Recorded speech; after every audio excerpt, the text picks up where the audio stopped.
Hello दोस्तों, स्वागत है आपका एमएम ला क्लासेस में। आज की वीडियो में डिस्कस करने वाले हैं हम आईपीसी की सेक्शन 410 410 के बारे में आज डिस्कस करेंगे। 410, 11, 12, 13 और 414 के बारे में। ठीक है, ये सेक्शन बताती है कि चुराई हुई संपत्ति किसको कहेंगे, कौन सी ऐसी संपत्ति है जो चोरी की समझी जाएगी।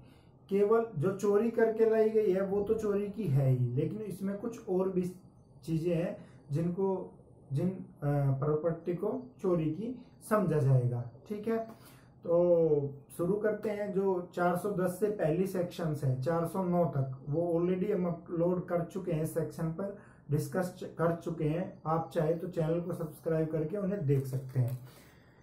तो बात करते हैं आईपीसी की सेक्शन 410 के बारे में बात करते हैं। जो आईपीसी 1860 के चैप्टर 17 में दी गई है, उसे चैप्टर 17 डील करता है प्रॉपर्टी के रिगार्डिंग ऑफेंस में, और इसमें सेक्शन 378 से लेकर 462 तक दी गई है। 410 बताता है कि चोरी की संपत्ति किसे कहेंगे, चोरी की संपत्ति किसे कहेंगे। चोरी की संपत्ति उसे कहेंगे जो ली गई है, जो प्राप्त की गई है पहली चोरी से। सबसे पहले क्या, चोरी से जो प्राप्त की गई है, थेफ्ट से प्राप्त की गई है। दूसरी चीज है एक्सटॉर्शन से प्राप्त की गई है, या रोबरी से प्राप्त की गई है। और रोबरी ही का रूप है एक डकैती। डकैती किसका रूप है, रोबरी का ही है। रोबरी करने वाले यदि आदमी 5 या उससे ज्यादा है तो क्या होगी, डकैती होगी। तो रोबरी और डकैती भी इसमें शामिल है। रोबरी, फिर क्या है, क्रिमिनल मिसएप्रोप्रिएशन, आपराधिक दुर्विनियोग के द्वारा, या सीबीटी के द्वारा, क्रिमिनल ब्रीच ऑफ ट्रस्ट के द्वारा। इनके द्वारा यदि कोई प्रॉपर्टी प्राप्त की गई है, इनके द्वारा प्राप्त की गई है, तो उसको क्या समझा जाएगा, चोरी की संपत्ति समझा जाएगा, चाहे वो भारत के अंदर या भारत से बाहर हो। ठीक है, पहली चीज ये होगी भारत से बाहर या अंदर हो।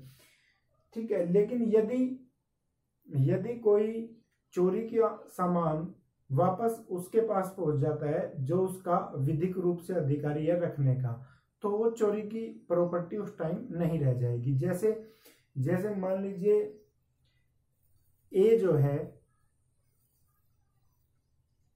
किसी दुकानदार का कोई सामान लेकर गया, दुकानदार को निकलते ही बाहर पता चल गया कि इसने चोरी की है। दुकानदार भागा उसके पीछे, उसने क्या किया, वो सामान फेंक दिया, दुकानदार ने उठा लिया। तो जो चोरी की संपत्ति है वापस उस दुकानदार के पास चली गई, तो उसके पास वो चोरी की नहीं समझी जाएगी। ये इसका मतलब है।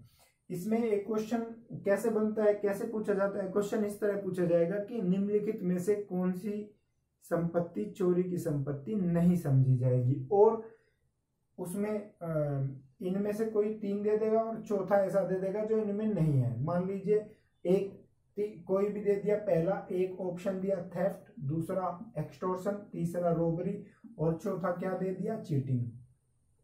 तो चीटिंग यहाँ कवर नहीं होता। चीटिंग के द्वारा जो प्रॉपर्टी प्राप्त की जाएगी वो चोरी की नहीं मानी जाएगी। ये एक छोटी सी सेक्शन है 410। आगे इसमें बताया गया है 411 में कि यदि कोई चोरी की संपत्ति बेईमानी से प्राप्त करेगा, चोरी की संपत्ति बेईमानी से प्राप्त करेगा, जबकि उसको ज्ञान है कि ये चोरी की है, या उसके पास रीजन टू बिलीव है, विश्वास रखने का कारण वो रखता है कि ये चोरी की है, उसको विश्वास है ऐसा। ठीक है, तो यदि उनमें से कोई भी चीज है, ज्ञान है, नॉलेज है, या रीजन टू बिलीव है, फिर भी वो उसे बेईमानी से प्राप्त करता है, तो उस प्राप्त करने वाले को 3 साल की सजा या जुर्माना, फाइन, या दोनों उसको दिए जा सकते हैं। 412 में बताया गया है कि यदि कोई डकैती की संपत्ति को प्राप्त करेगा, डकैती की संपत्ति को प्राप्त करेगा, या उससे संपत्ति को प्राप्त करेगा जो डकैतों की टोली का है, जो उनके गिरोह का है, जो उनके गैंग का कोई सदस्य है, उससे प्राप्त करेगा। जबकि उसको नॉलेज है इस चीज की कि वो डकैती की टोली का है या वो संपत्ति डकैती की है, या उसके पास विश्वास करने का कारण है कि संपत्ति जो मैं ले रहा हूं वो किसकी है, डकैती की है, या ये पता है कि ये जो आदमी मेरे को दे रहा है ये डकैतों की टोली का है, तो उसको जो सजा मिलेगी वो इम्प्रिजनमेंट फॉर लाइफ, आजीवन कारावास तक, आजीवन कारावास की हो सकती है, या 10 वर्ष तक रिग्रेस कठोर कारावास हो सकती है, प्लस जुर्माना होगा इनके साथ, तो वो इतनी सजा का हकदार होगा। अगली चीज 413 में बताते हैं कि यदि कोई हैबिचुअल बिजनेस करेगा चोरी की संपत्ति का, इनमें से किसी भी संपत्ति का हैबिचुअल अभ्यास हैबिचुअल है वो बिजनेस करने का, तो उसको क्या सजा मिलेगी, यही सजा उसको दी जा सकती है, आजीवन कारावास या 10 वर्ष तक की सजा, या और प्लस फाइन दिए जा सकते हैं।